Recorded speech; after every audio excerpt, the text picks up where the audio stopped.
students, this is Meenakshi. Welcome to my channel. In this video I am teaching you exercise 7.3 of chapter 7 triangles, class 9th NCERT maths. So last rule of congruency is left. So in this video that rule I am teaching you, that is RHS. RHS means here it does not mean that right hand side, it means right hypotenuse side. So what is the rule? If in two right triangles the hypotenuse and one side of one triangle are equal to the hypotenuse and one side of other triangle, then two triangles are congruent. So what is the meaning here? Right triangle के अंदर अगर एक hypotenuse और एक side एक triangle की दूसरी triangle में सेम हाइपोटेन्यूज के इक्वल, साइड मीन्स अगर बेस या परपेंडिकुलर में से कोई भी हो सकती है वो, और एंगल तो दोनों में एक एक 90 का होगा ही, एक एंगल हो जाएगा, दो साइड्स हो जाएंगी। तो राइट एंगल होना चाहिए, हाइपोटेन्यूज होनी चाहिए और साइड होनी चाहिए। साइड कोई भी हो सकती है बेस और परपेंडिकुलर में से, हाइपोटेन्यूज मीन्स हाइपोटेन्यूज होना चाहिए, right means right angle. So this is the congruency rule that we will apply in questions. First question of 7.3 is triangle ABC and triangle DBC are two isosceles triangles on the same base BC and vertices A and D are on the same side of BC.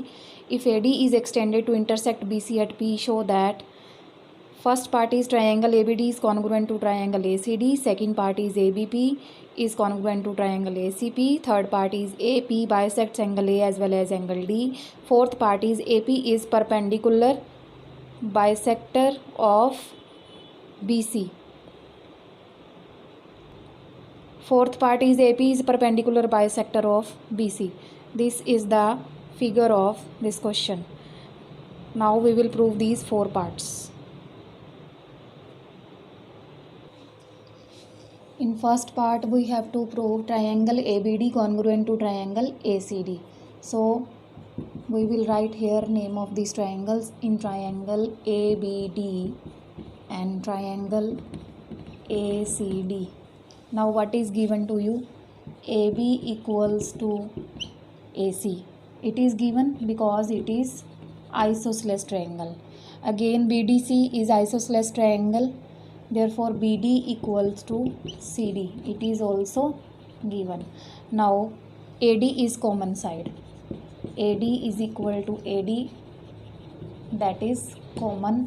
Therefore triangle ABD congruent to triangle ACD by SSS. सो अगर हमारे पास ये दोनों triangle congruent हो गई हैं, first part हमारा complete हो गया है इसके साथ। सेकंड पार्ट में हमने प्रूव करना है ABP कॉन्ग्रुएंट टू ACD। तो ABD हमने ये देखना है कि ABP ट्रायंगल के अंदर AB इक्वल टू AC होगा और क्या है AP कॉमन है। थर्ड हमें एक एंगल प्रूव करना होगा। तो अब जब आपके पास ये दोनों ट्रायंगल्स कॉन्ग्रुएंट हैं तो क्या होगा BAD, therefore BAD is equal to CAD by CPCT। अब AD को अगर हम आगे प्रोड्यूस करके लिखना चाहें तो लिख सकते हैं, एंगल तो सेम ही रहेगा। So angle BAP is equal to angle CAP। इसको आप फर्स्ट नंबर लिख दो क्योंकि आगे हम सेकंड पार्ट में इसको यूज़ करेंगे। अब सेकंड पार्ट में कौन कौन सी ट्रायंगल है? ABP एंड ACP, दोनों के नेम लिख लो। इन triangle ABP and ACP. Now AB equals to AC given. Angle BAP equals to angle CAP proved in first. जो थर्ड है वो कॉमन साइड है, AP equals to AP common. और कोई साइड हम इस ट्रायंगल में देखो नहीं लिख सकते थे, तो इसलिए हमने एक एंगल को ऊपर से प्रूव कर लिया। तो अब क्या हो जाएगा? Therefore triangle ABP congruent to triangle ACP by SAS by SAS से हो गया। तो BP अब जो साइड बची है वो कौन सी है, therefore B P equals to C P by C P C T.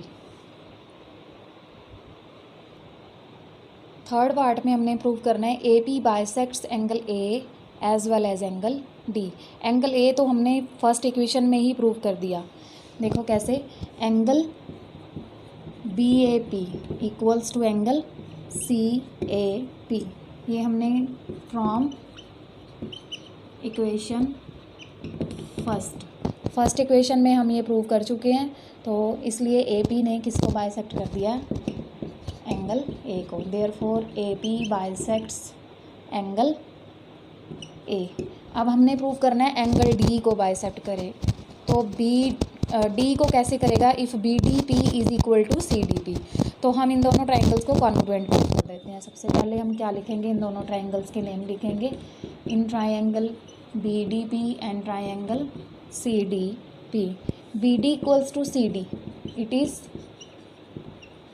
Given. Next D P equals to D P, it is common.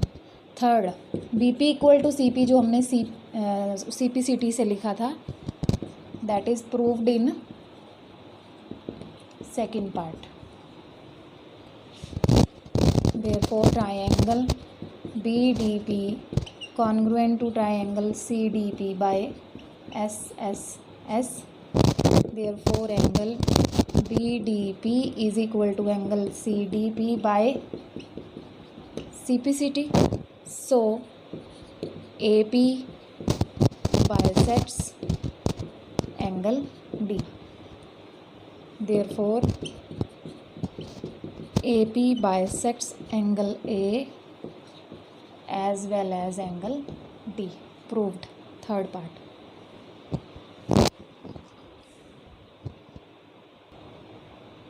In fourth part, we have to prove that AP is perpendicular bisector of BC.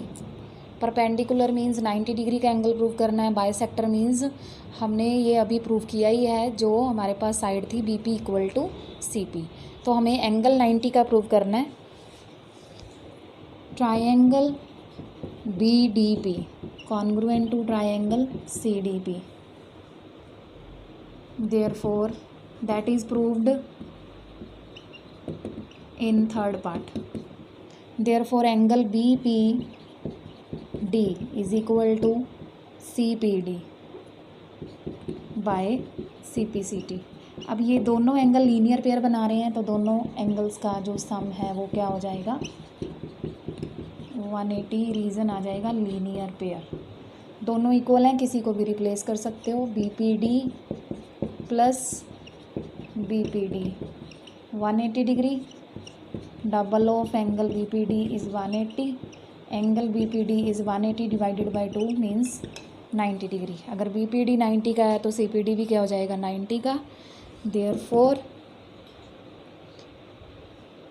And BP is equal to CP, proved in second part.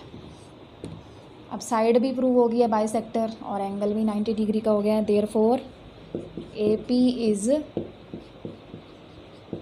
perpendicular bisector of BC. Now with this part your question first is completed. Second question is AD is an altitude of an isosceles triangle ABC in which AB equal to AC. Show that AD bisect BC and AD bisect angle A. AD bisect BC का मतलब क्या है कि BC को जो AD altitude है वो bisect कर रहा है, तो BD को हम DC के इक्वल प्रूव करेंगे। तो हमें ये दोनों ट्राइंगल्स क्या प्रूव करनी है, कॉन्ग्रुएंट। एल्टीट्यूड का मतलब क्या है, ये दोनों एंगल क्या है, 90 डिग्री के। तो हम ये दोनों ट्राइंगल्स के नेम लिख लो आप।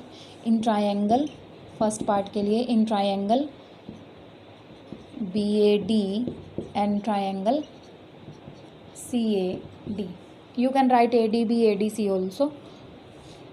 AB equals to AC, it is given. Clear? Now you are watching here that one angle is right angle, and AB is hypotenuse, AC is also hypotenuse, and third one AD, that is common side.